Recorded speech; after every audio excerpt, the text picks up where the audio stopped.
Pertama kali dalam sejarah perpolitikan Indonesia, jelang akhir masa jabatan, kepuasan publik pada kinerja pemerintah malah tembus 76,7%.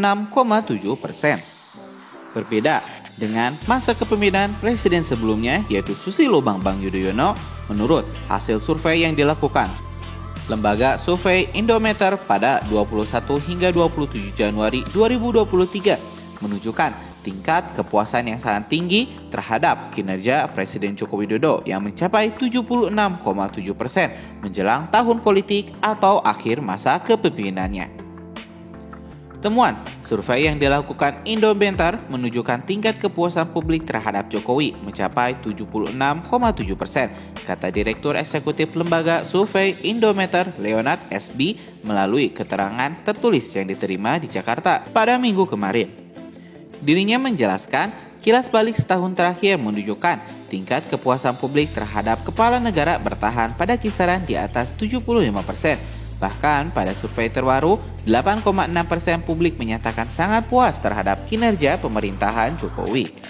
Masih di survei yang sama, hanya 21,8% yang merasa tidak puas dan 1,8% diantaranya mengaku tidak puas sama sekali dan sisanya tidak tahu atau tidak menjawab sebanyak 1,5%. Menjelang tahun politik, publik mengapresiasi penuh kepemimpinan Presiden Jokowi dengan tingkat kepuasan mencapai 76,7%, ungkap dia. Dirinya pun mengatakan anggapan bahwa tahun politik akan menggerus kepuasan publik terhadap ex-wali kota Solo tersebut relatif tidak terbukti. Kemudian, menghangatnya situasi politik dilandasi kepentingan partai-partai politik untuk mendulang suara, terlepas dari fakta sebagian besar partai berada dalam barisan pemerintahan saat ini. Sebut saja Nasdem, meskipun berada dalam koalisi pemerintahan Jokowi, memilih mengusung Anies Baswedan sebagai capres yang kerap menjadi simbol oposisi dan antitesis Jokowi, kata Leonard. Sejumlah faktor dinilai turut mendukung tingginya kepuasan publik terhadap Jokowi pada penghujung tahun 2022.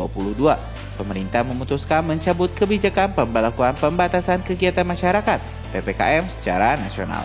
Dicabutnya PPKM menjadi awal transisi menuju berakhirnya pandemi dan memberikan sinyal positif bagi gerak perekonomian Indonesia, ucapnya. Kemudian, di tengah ancaman resesi global, kinerja pemerintah, perekonomian Indonesia justru cenderung positif dan terbuka dari resilience.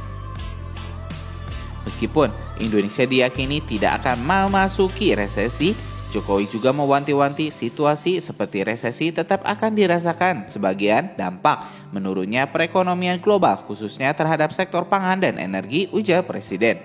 Pemerintah pun diharapkan terus mendorong langkah-langkah untuk mencegah dampak resesi yang dirasakan masyarakat dalam bentuk kenaikan inflasi. Misalnya kenaikan harga beras dan minyak goreng terutama menjelang Ramadan.